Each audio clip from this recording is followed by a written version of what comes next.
Hello and welcome to the ISIS tutorial. I am Felix and this is episode number 4. In this episode we will talk about how to write a script and have a look at some simple looping statements. In the first 3 tutorials we only used the interactive mode of ISIS by calling ISIS without any arguments, like so, ISIS return. And then typing our commands directly in ISIS like a equals 5. And this is fine for simple and quick tasks, but if you have a more complex analysis and typing everything like this and then retyping when you want to repeat the analysis would be very annoying. So that's why ISIS can be run from a script, basically like you would do in IDL. And really, this is the way you will, or at least should, be doing most of your analysis. You can use any text editor you want, but here I will use the editor called JED, J-E-D, which is written in slang, and I will use the Emacs keyboard shortcuts. But I will not go into details of the editor here, that's a topic for a different tutorial. To open a script, we just type the name of the script after JED, so let's call it test.sl. And ISIS scripts usually end in .sl because they are based on slang. And then we can write our little simple hello world script.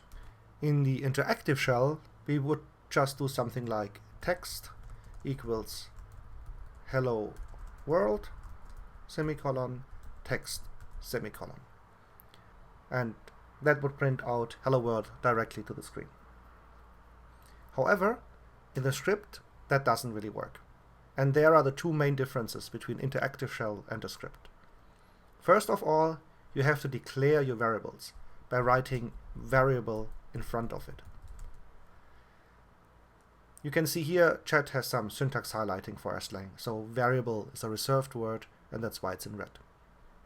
You only have to declare the variable the first time you use it, of course, and you don't have to specify the type, so that's easier than in C. The type of a variable can actually change, as we've seen before in the interactive shell when we typecasted things by multiplying them with 1 dot. The other thing is that the stack is not immediately emptied. So writing text semicolon will not print out the value of text directly, but will put it on the stack, and it will stay there until it's taken away by another function or the script ends. This is a bit technical, but we will discuss functions and the stack in more detail in a different tutorial. For now, just remember that the easy way to print a variable to the screen is not working within a script. You have to explicitly say print and then the variable name. But more importantly, however, because the stack is only emptied at the end of the script, this can lead to a stack overflow if you leave too many variables on the stack. And we will get to an example of that in a few minutes.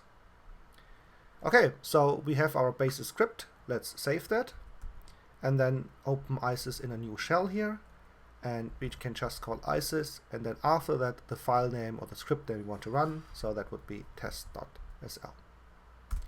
And voila, we've written out hello world here in the first line directly after we called ISIS, even before all the ISIS information pops up.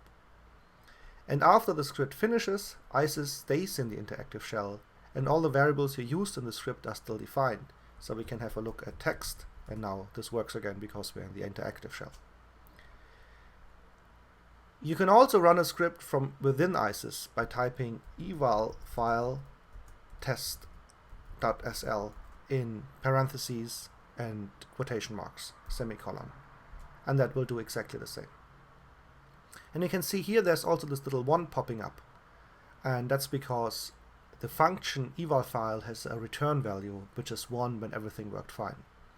We can just dump that return value by having an open pair, an empty pair of parentheses in front of eval file, and then it only prints out our variable. I recommend to normally run scripts directly when starting ISIS with ISIS scriptname.sl and not using eval file, just to be sure that you start with a clean slate when your script runs and no old variables or definitions or so are left over. Okay, so let's use our little test script for something more serious, and this is a good point to introduce looping statements. ISIS actually has quite a few options for looping statements, like while, do while, forever, and so on. But let's concentrate only on the one you will probably use the most, and that's the for loop. To write a loop, we first of all have to define a loop variable or loop index, often called I. So let's define a variable called I. And then the normal for loop has the syntax for, open parentheses, the starting statement, let's say I equals 0, semicolon, the stopping statement, let's say I smaller than 2.5, and after the next semicolon, the increment. So let's say I equals I equals I plus 0.5. So the loop will go from I equals 0 to I smaller than 2.5 and increment in each step I by 0.5. And then in curly brackets, we write the statements that should be executed during the loop. Let's just keep it simple and say print I, so we see what this index variable does, and then close the curly brackets. Save that script, and then we quit ISIS and start ISIS again with the same name, and it runs the loop. And you can see it prints out the numbers between 0 and 2.5 in steps of 0.5. This is of course super simple. We could also make the loop itself more complicated, because the start, stop, and increment statement can be actually rather complex. For example, we could use two variables, variable x and y. And you can see here you can actually declare multiple variables within one line by separating them by commas. And then say for x equals 0, y equals 0, semicolon. And you see our starting statement can have two things, x and y are set to 0 before the semicolon. Then stopping statement would be x plus y smaller than 10, and let's say the increment is x plus plus, which is just a shortcut for x equals x plus 1, and that's similar to the C shortcut.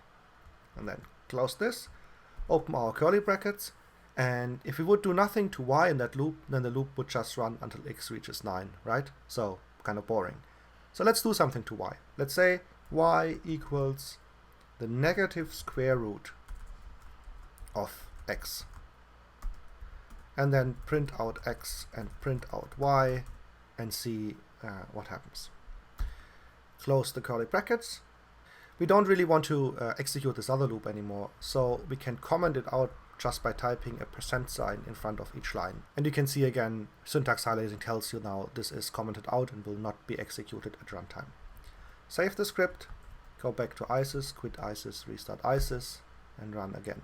And you see, printed out a lot of numbers, starting with 0 and 0. So x is 0, y is negative 0, then y 1 minus 1, and so on and so on and so on, until x reaches 13. And that's because 14 minus the square root of 13 is larger than 10, so our stopping statement, which we set to x plus y smaller than 10, is reached, and the loop stops. Of course, if you do stuff like that, you have to be very careful not to end up in an infinite loop if your statement can never be fulfilled. Let's say here we forgot the square root and just say y equals minus x, and then run that again, and whoosh, ISIS runs forever. We can use Control-C to stop that, but we also get kicked out of ISIS at the same time. So please be careful when using a for loop and don't try to be too clever with your statements. Concerning Stack Overflow I mentioned earlier, if we go back to our old loop, and let's just delete this infinite loop here. If we go back to our old loop and maybe we want to put I on the stack after printing it out, and let's say we don't run from only to 2.5 but all the way to 10,000. So if we run that script now, we get the Stack Overflow error.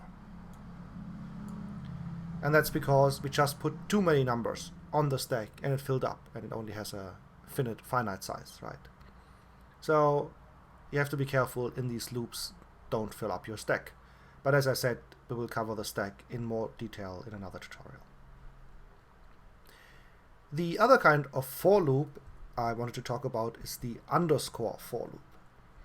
And this is defined like this: underscore 4, and then the loop variable, let's say I, and in parentheses the lower limit, the upper limit, and the increment. And you notice here it's only comma that separates start, stop, and increment. And it has a much simpler syntax, for right? But also a limited capability for the statements. We have only one variable here, that's I, and that has to be an integer.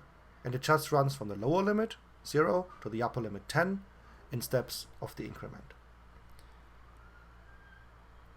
And let's see how that works. So we put in curly brackets again something to do in that loop, and let's just print out I. And here again, let's just comment out all this other loop. And then we run our file again, and you see it goes from 0 to 10. Easy.